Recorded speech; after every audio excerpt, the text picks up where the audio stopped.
मैं हूं महाकुंभ की टेंट सिटी में।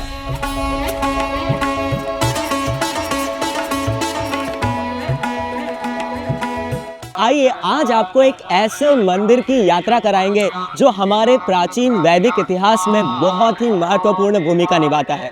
वो मंदिर हमारे हरे कृष्णा मूवमेंट के कैंप से सिर्फ 1 किलोमीटर की दूरी पर है, जिसका नाम है श्री नाग वासुकी मंदिर। आइए चलते हैं। हरे कृष्णा। श्री नाग वासुकी मंदिर प्रयागराज के दारागंज एरिया में प्रेजेंट है, जो त्रिवेणी संगम से लगभग 2.5 किलोमीटर दूर है और हमारे हरे कृष्णा मूवमेंट के कैंप से बिल्कुल पास में ही है। ये मंदिर श्री नाग वासुकी को समर्पित है, जिन्होंने वैदिक इतिहास में एक महत्वपूर्ण भूमिका निभाई है। ये नाग वासुकी कोई साधारण सर्प नहीं है, सभी सर्पों के राजा हैं। जो हमारे 14 प्लैनेटरी सिस्टम्स हैं, उसमें सबसे नीचे का प्लैनेट है, उसे नागलोक कहा जाता है। इस नागलोक में सभी शक्तिशाली सर्प निवास करते हैं और उन सभी शक्तिशाली सर्पों में भी सबसे बलवान और उन सब के राजा हैं नाग वासुकी। श्रीमद् भगवद गीता में जब अर्जुन ने भगवान कृष्ण से पूछा कि एक सामान्य व्यक्ति इस संसार में उनके दिव्य वैभव को कैसे समझ सकता है, तो इसके उत्तर में भगवान कृष्ण ने अपने असीम वैभव के कुछ उदाहरण दिए। वहीं पर भगवान कृष्ण भगवद गीता अध्याय 10 के 28वें श्लोक में कहते हैं, आयुधानामहं वज्रम धेनुनामस्मि कामधुक् प्रजनश्चास्मि कंदर्पः सर्पाणामस्मि वासुकी। अर्थात शस्त्रों में मैं वज्र हूँ, गायों में मैं कामधेनु हूँ और सर्पों में मैं वासुकी हूँ। इसका अर्थ है कि वासुकी भगवान कृष्ण की शक्ति, अधिकार और वैभव का प्रतिनिधित्व करते हैं, जिससे वे वैदिक इतिहास में एक पूजनीय व्यक्तित्व माने जाते हैं।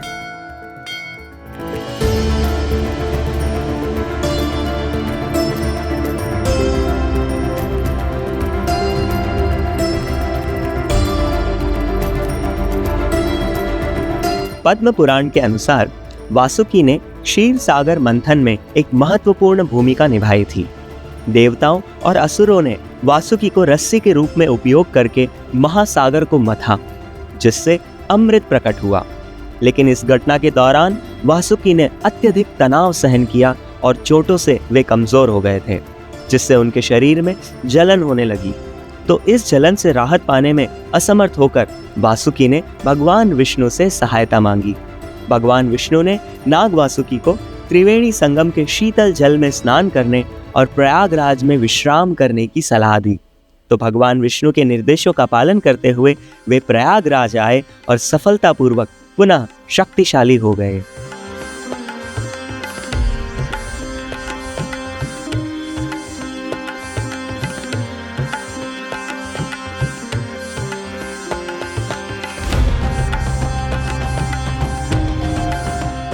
ये नाग वासुकी बाबा का मंदिर है। शंकर जी के कंठहार है, उनके गले में हुआ करते थे।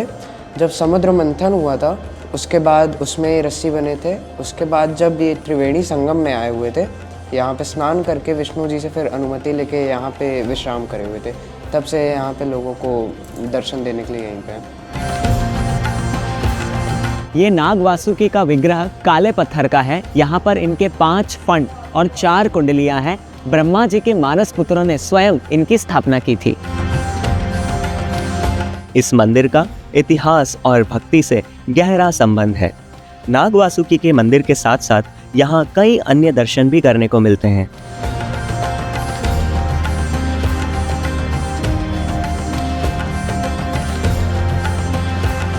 इस मंदिर का हर कोना प्राचीन काल की कहानियों को दर्शाता है। तो आज हमने यहाँ पर श्री नाग वासुकी के दर्शन किए, उनकी लीला जानी, और आप भी ये महाकुंभ विजिट करने आ रहे हैं तो यहाँ नाग वासुकी के दर्शन करने ज़रूर आएँ। और हाँ, यहीं पास में 1 किलोमीटर दूरी हमारे हरे कृष्णा मूवमेंट का टेंट है, वहाँ पर भी दर्शन करना ना भूलें।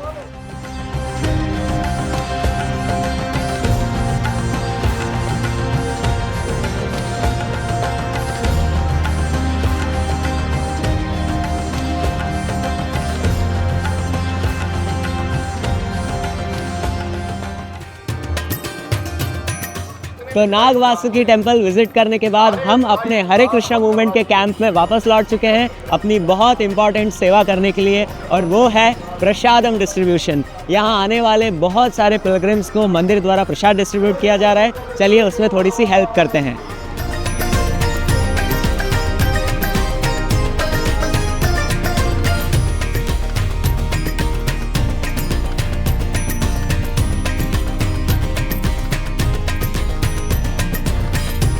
सभी तीर्थयात्री भगवान कृष्ण का प्रसाद पाकर कितने खुश लग रहे हैं, क्योंकि भगवान कृष्ण का प्रसाद उनकी कृपा और उनका आशीर्वाद प्राप्त करने का एक बहुत बड़ा माध्यम है।